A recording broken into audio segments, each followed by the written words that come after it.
तो मार्केट में कैसे काम किया जाएगा? फ्राइडे का दिन है, तो आज थर्सडे था, एक्सपायरी आप समझ लीजिए कि ये सारे मोमेंटम जैसे सेल साइड का व्यू बताया गया था। अब इंडिया विक्स बढ़ना चाहिए, अभी लगभग 13 के ऊपर ऊपर गया था। तो आपको ये याद रखना है कि इंडिया विक्स को 17 के आसपास जाना, ये कोई बड़ी बात नहीं है। जो सेलिंग आएगा ये बताया गया था ऑलरेडी, मार्केट में इलेक्शन के पहले वॉलेटाइल होने वाला है, बट 17-18 इसके आसपास जाना चाहिए। अगर जाता है तो मार्केट में आपको ट्रेंडिंग मोमेंटम दिखेगा।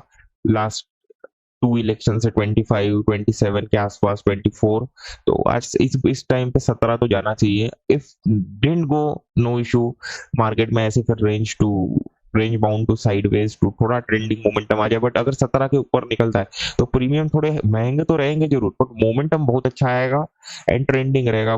लाइक 2023 जैन के आसपास हुआ था, मीन बजट डे के 2-3 दिन पहले एंड बाद, वो वाले मोमेंटम की बात चल रही है, ठीक है यार। तो अब दूसरा पॉइंट ये है कि it's a serious update that we have to change our ways of doing business as cause of some issue we had. So if there got some issues, so we have to close all this trading update and all this stuff. Okay, so ये आपको अभी से बता दिया जा रहा है, तो कोई बड़ी बात नहीं होगी। अगर हो जाए तो ये आपको याद रखना है, ठीक है। इसके आगे अपडेट दिया जाएगा, कंटिन्यू रहेगा नहीं रहेगा, ठीक है। तो सबसे पहले आप ये समझिए कि मार्केट के अंदर 47,000 का लेवल है एंड यहाँ पे 500 का लेवल है, बट ये जिस तरह का सेलिंग है मार्केट के अंदर क्या चल रहा है, 10 नेगेटिव। तो अगर मार्केट को देखिए गिरना ही रहता, ठीक है, आप समझ लीजिए, अगर कोई बड़ा प्लेयर है उसके हिसाब से समझिए, अगर मार्केट को गिरना ही रहता तो वो मार्केट को 47,000 के नीचे क्लोज करा था, ताकि यहाँ पे हर कोई सेल करता एंड देन मार्केट को अच्छा गैप ओपन करा था, जिससे वो क्या हो जाता, हर कोई यहाँ पे ट्रैप हो जाता है। जिसने भी यहाँ पे सेल किया वो क्वांटिटी निकालता, मार्केट मस्त ये सेलर निकलते और अब जाता।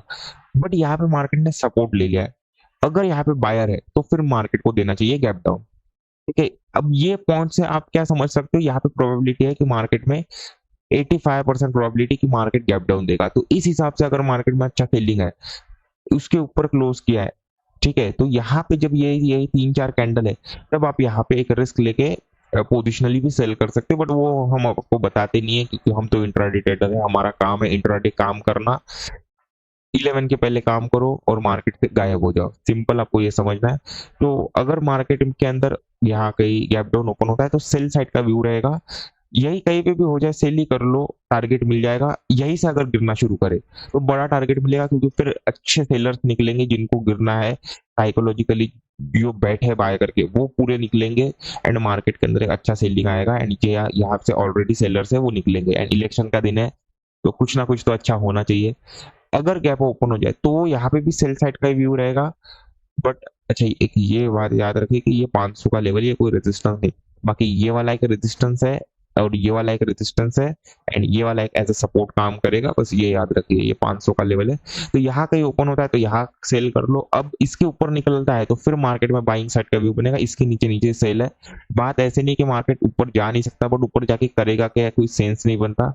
अगर फिर भी जाता है तो लॉस ले लो, कोई बड़ी बात नहीं है। मार्केट में इलेक्शन के वक्त स्टॉप लॉसेस पे नहीं, सेंटिमेंट्स पे काम होता है, तो ये भी आपको याद रखते हुए चलना पड़ेगा, ठीक है। तो आप सिंपल ये याद रखें कि अगर गैप डाउन ओपन हो तो सेल साइड का फ्लैट में भी अगर ऊपर बढ़ना शुरू करे तो फिर थोड़ा चार्ट रिपीट कर देख लीजिएगा, chart repeat for buy on retracement market जा सकता है अगर सेम चार्ट रिपीट करेगा जैसे यहाँ पे किया था। ये देखिए, यहाँ पे गैप डाउन ओपन होकर सेलिंग में गया था एंड यहाँ पे गैप डाउन ओपन कंटिन्यू ऊपर, तो चार्ट रिपीट मार्केट करेगा नहीं, बस यही है।